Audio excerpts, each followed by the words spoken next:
Ali, in the past 24 hours, you've spoken with Scalise, you've spoken with Jordan, you've spoken with Hearn. How is this all shaping up behind the scenes? Well, look, it looks like it's going to be a crowded race, Andrea, which isn't surprising given the messy fashion with which we got into this hunt for a new speaker, and now the way that Republicans are going to have to try to chart a way out of this. I have to tell you that even with the two official candidates of Jordan and Scalise, as well as Hearn as someone who's making phone calls and actively in the hunt, though not yet officially announced, there's no clear consensus for any of these men to have a path to the magic number that we're looking for, which now, as opposed to it being 218 like it was in January for McCarthy, the magic number is now 217 because of some vacancies and absences. Right now, it looks really difficult for Republicans to come together in the early part of next week and actually get out of this in an efficient amount of time. On Tuesday, we expect that they're going to huddle behind closed doors and all of these people who are running for speaker are going to make their pitch. Then on Wednesday, they're going to do what they've done in the instances of picking past speakers, which is vote behind closed doors, try to come to consensus there, and then go to the floor in an attempt to avoid some kind of food fight in public fashion. We know that's not how it worked in January. It's likely not how it's going to work now, but it does leave the conference at the impasse that, as Republicans have told me, they don't think they're leaving the room on Wednesday with some clear-cut choice, at least not unless something changes over the course of the next few days. Charlie, you've been in the room where it all happens. You know all the players. So does anything that any of them say right now about promises before they actually get into voting, does anything matter? Well, I think a lot matters right now. By the way, the only thing I would say is that Patrick McHenry ought to plan on being Speaker pro tem or interim Speaker for a fair amount of time. But I would be concerned about right now is what side deals are being cut, what promises are being made. For example, would Jim Jordan insist that, as some might say, well, I'm not going to support you unless you do not bring up a vote on Ukraine funding. That I could see that kind of a demand being made. Again, a very small tail wanting to wag the whole dog. These are the things that we're never going to see in writing, but those things are going to be talked about. So, but right now, this is wide open. I don't think there will be a consensus. They'll be in that meeting.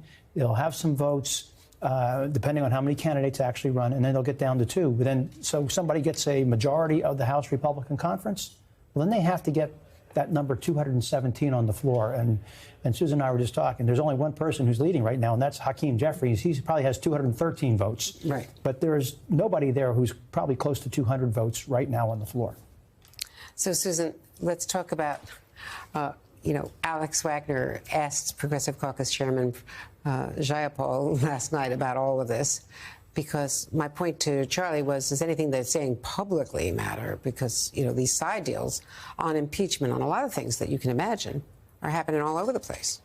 Well, it's interesting. One of the things people said about McCarthy was they didn't trust him. He went back on a lot of deals. He didn't, or he went after the Democrats on the Sunday after, not shutting down the government. But I think the bigger problem is that no one thought McCarthy was strong. And that's probably why the Democrats didn't even want to get involved. He wasn't a strong leader. Forget if you could trust him. But with these side deals, as Charlie mentioned, I don't see anything being offered that will get someone to 217. What they should consider, and I always like to believe that maybe something good can happen, is some sort of power sharing agreement. I think you can bring large members from both sides, the Problem Solver Caucus, to get behind somebody who would be consider that.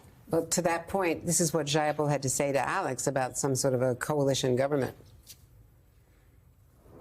This is really their family problem. This is not for Democrats to wade into this pigsty. It is really for Republicans to choose their speaker, but recognize that we're always ready to work with Republicans who want to be bipartisan.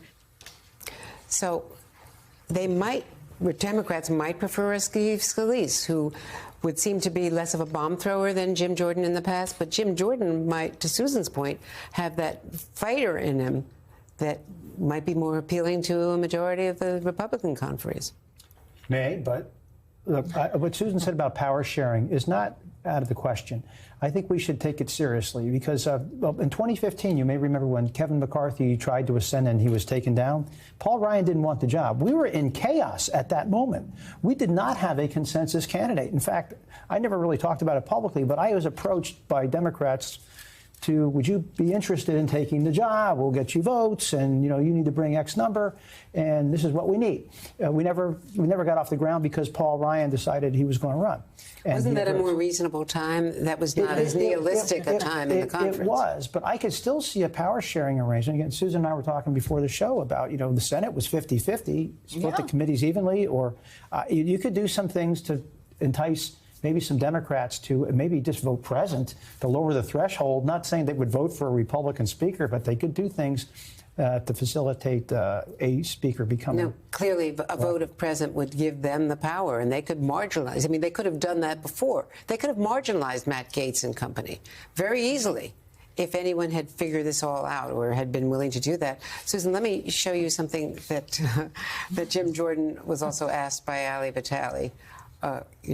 About how he could, having gone for impeachment, pushed impeachment, and been such a bulldog during the other impeachments, how he could work with the president if he were the speaker.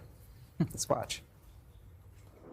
If I get the votes and get the privilege of being speaker, then that's how it works in our system. I mean, we'll deal with them; they'll deal with us. That's how it works. I think Kevin McCarthy is the one who said we're in the, impeachment inquiry phase, and he was working with the White House. Worked with the White House on an agreement to get a 1% cut that I was just talking about in the debt ceiling agreement. So that's how our government works.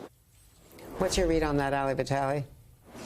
Well, look, I was surprised by that, specifically because it doesn't engage with the premise of the question, which is that he is someone who has been leading the impeachment inquiry, not just against the current president, but also against Hunter Biden, multiple other members of the administration. The specific question that I asked was not just how do you deal with him, which effectively Jordan's answer is if I'm speaker, he has to deal with me, but more how do you do that in good faith and with any modicum of trust, because that is an important currency that I know is important. Everyone who covers this building knows that when you're making bipartisan deals that are so tenuous and in a place of divided government, that's what you have to do. You do need a little bit of trust currency there. And so Jordan wasn't engaging with that premise. I also think, to circle back on the thing that you guys were talking about, this idea of maybe a power sharing agreement or something bipartisan, we talk about the fact that in a slim majority situation like Congress has right now, any member on the Republican side can be a kingmaker. We've only seen, though, more ultra-conservative, the MAGA Republicans, actually be the ones to try to leverage that power. The moderates, yes, they are angry. I talk to them often, but we have not yet seen them actually pull together in a group of 5 or 6 and leverage their power in any substantive way.